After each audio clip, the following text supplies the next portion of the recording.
نحمده ونصلي على رسوله الكريم اما بعد۔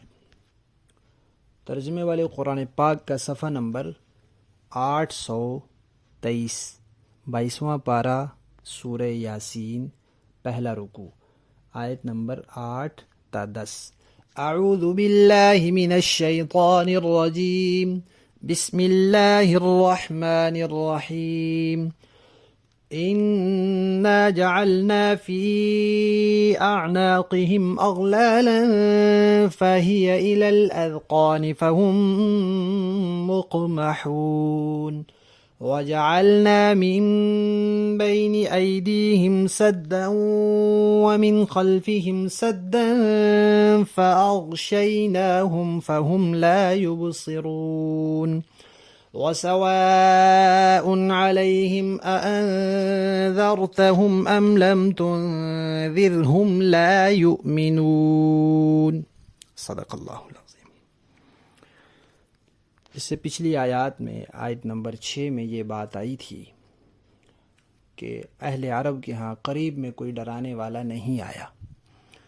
یعنی کوئی نبی نہیں آیا۔ اس کا یہ مطلب نہیں کہ صحیح تعلیمات ہی ان کے پاس نہیں پہنچی، تعلیمات صحیح ان کے پاس پہنچی ہوئی تھیں، اسی لیے تو ایسے لوگ نبی کریم صلی اللہ علیہ وسلم کے زمانے میں بھی موجود تھے جو پہلی کتابوں کی تعلیمات کی روشنی میں عقیدے، توحید، قیامت اور رسالت پر قائم تھے۔ اور آیت نمبر 7 میں یہ فرمایا تھا کہ اکثر لوگوں کے بارے میں یہ بات ثابت ہو چکی ہے کہ وہ ایمان نہیں لائیں گے۔ اب اللہ تعالیٰ فرما رہے ہیں کہ ایسا کیوں ہے، اہل عرب بہت سے ایمان کیوں نہیں لائیں گے، اس کی وجہ کیا ہے؟ تو فرمایا اس لیے کہ ان کے اندر تکبر ہے، ان کے اندر ضد ہے، ہٹ درمی ہے، عناد ہے۔ تو جو ضدی انسان ہوتا ہے وہ یہ طے کر لیتا ہے کہ میں نے نہیں ماننا، چاہے جو مرضی ہو جائے، جتنے مرضی معجزات دکھا لیں، جیسے مرضی دلائل پیش کر لیں، ہمارے ہر اعتراض کا اچھے سے اچھا جواب دے دیں، ہم نے تو ماننا ہی نہیں ہے۔ ماننا تک وہ سننے کے لیے تیار نہیں ہوتے تھے، کہتے تھے کانوں میں انگلیاں ڈال لو جب قرآن پڑھا جائے، کہیں ایسے نہ ہو کہ کوئی بات تمہاری سمجھ میں آ جائے اور تم اس کو مان لو۔ تو اللہ تعالیٰ نے فرمایا کہ جو ایسے ضدی لوگ ہوں، جنہوں نے ضد لگا رکھی ہو کہ ہم نے ماننا ہی نہیں ہے، تو پھر بھلا وہ کیسے ایمان لائیں گے؟ تو ان کے تکبر کو اللہ تعالیٰ نے بیان کیا ہے کہ ایسے سمجھو کہ کسی کے گلے میں طوق ہو اور وہ طوق نے اس کے گلے کو اتنا گھیرا ہوا ہو کہ تھوڑی تک آ گیا ہو اور اس کا منہ اوپر کو اٹھ گیا ہو۔ اب جب منہ اوپر کو اٹھ جاتا ہے پھر انسان نیچے دیکھ ہی نہیں سکتا اور نیچے اس کو راستہ نظر ہی نہیں آتا۔ تو فرمایا ان کی یہ مثال ہے، تکبر اور ضد کی وجہ سے ان کی گردنیں اکڑ گئی ہیں اور یہ اب اوپر ہی اوپر دیکھتے ہیں، نیچے دیکھیں تو ان کو راستہ نظر آئے، یہ کوئی بات سمجھنے کی کوشش کریں تو ان کو سمجھ میں آئے، ماننے والے بنے تو ان کا فائدہ ہو۔ پھر فرمایا اور ان کی مثال ایسے سمجھو کہ کسی کے آگے بھی دیوار ہو، پیچھے بھی دیوار ہو اور اس کو ہر طرف سے ڈھانپ لیا جائے۔ جب کوئی اس طرح آگے پیچھے دیواروں کے درمیان کھڑا ہو جائے تو اس کو آگے پیچھے کیا نظر آئے گا؟ تو فرمایا یہ اس طرح ضد اور ہٹ درمی اور ان کے باپ دادے جس غلط عقیدے اور راستے پر تھے یہ اس پر پکے ہیں، تو پھر ان کو سیدھا راستہ کہاں سے نظر آئے گا؟ اللہ تعالیٰ فرماتے ہیں کہ اے پیغمبر صلی اللہ علیہ وسلم، ان کی تو یہ حالت ہے، آپ نے ان کو پیغام پہنچانا ہے، آپ کو بھیجا گیا ہے، اکثر لوگ نہیں مانیں گے، اور ان کے لیے برابر ہے کہ آپ ان کو ڈرائیں نہ ڈرائیں، معجزہ دکھائیں نہ دکھائیں، دلائل بیان کریں نہ کریں، قرآن سنائیں نہ سنائیں، ان کے اعتراضات اور اشکالات کے جوابات دیں نہ دیں، ان کے لیے برابر ہے، لیکن آپ کے لیے برابر نہیں ہے۔ جب آپ ان کو دلائل سنائیں گے، معجزات دکھائیں گے، قرآن کی آیات پہنچائیں گے، آپ کی ذمہ داری پوری ہوگی، آپ کو اجر و ثواب ملے گا، آپ کے درجے بلند ہوں گے، اور پھر آپ کی دعوت پر یہ لوگ تیش اور غصے میں آ کر آپ کو جو تکلیفیں پہنچائیں گے اس پر آپ صبر کریں گے، اس پہ آپ بہت درجے بلند ہوں گے آپ کے، تو آپ کے لیے برابر نہیں ہے، ان کے لیے یہ بات برابر ہے کہ ان کو ڈرائیں یا نہ ڈرائیں۔ یہاں ایک بات یہ سمجھ لینی چاہیے کہ قرآن کریم میں بار بار آتا ہے کہ واللہ یہدی من یشاء، اللہ جسے چاہتا ہے ہدایت دے دیتا ہے۔ تو یہاں یہ سوال پیدا ہوتا ہے کہ اللہ کسے چاہتا ہے؟ تو اس کا جواب بھی قرآن پاک میں موجود ہے کہ اللہ اسے ہدایت دینا چاہتا ہے جو خود ہدایت کی طرف آنا چاہتا ہے۔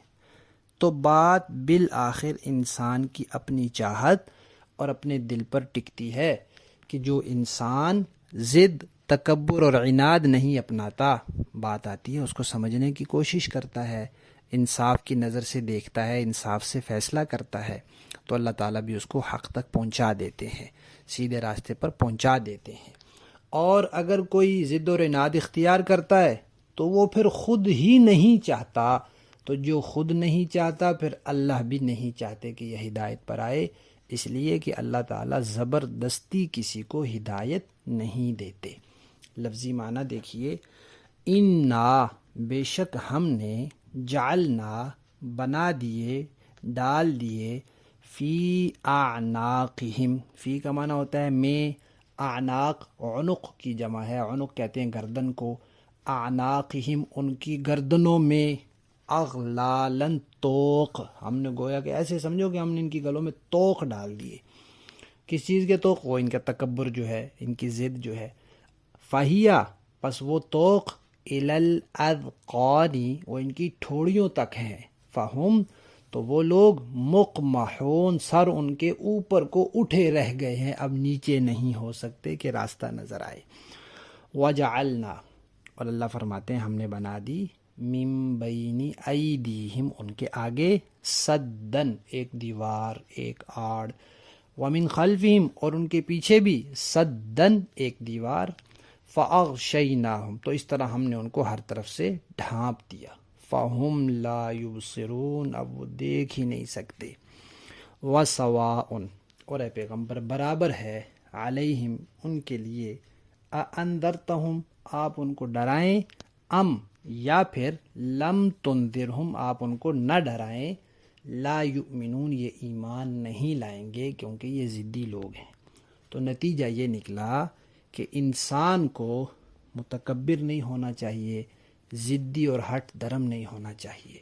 جو بات انصاف کی ہو اسے ماننا چاہیے، اور اپنے دل میں یہ جذبہ رکھنا چاہیے کہ حق اور سچ کی جو بات میرے پاس آئے گی میں اس کو مانوں گا اور قبول کروں گا۔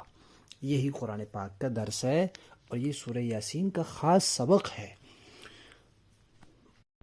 کہ انسان اپنے دل میں ماننے کے جذبات پیدا کرے۔ با محاورہ دیکھیں، اِنَّا جَعَلْنَا فِي أَعْنَاقِهِمْ أَغْلَالًا فَهِيَ إِلَى الْأَذْقَانِ فَهُمْ مُقْمَحُونَ ہم نے ان کے گلوں میں توق ڈال رکھے ہیں جو ٹھوڑیوں تک پہنچے ہوئے ہیں، اور اس وجہ سے ان کے سر اوپر کو اٹھے رہ گئے ہیں۔ وَجَعَلْنَا مِن بَيْنِ أَيْدِيهِمْ سَدًّا وَمِن خَلْفِهِمْ سَدًّا فَأَغْشَيْنَاهُمْ فَهُمْ لَا يُبْصِرُونَ اور ہم نے ایک آڑ ان کے آگے کھڑی کر دی ہے اور ایک آڑ ان کے پیچھے کھڑی کر دی ہے، اور اس طرح انہیں ہر طرف سے ڈھانک لیا ہے، جس کے نتیجے میں انہیں کچھ سجھائی نہیں دیتا۔ وَسَوَاءٌ عَلَيْهِمْ أَأَنذَرْتَهُمْ أَمْ لَمْ تُنذِرْهُمْ لَا يُؤْمِنُونَ اور ان کے لیے دونوں باتیں برابر ہیں، چاہے آپ انہیں خبردار کریں یا نہ کریں وہ ایمان نہیں لائیں گے۔ صدق اللہ العظیم۔ اللہ تعالی ہم سب کو تکبر اور ضد سے بچنے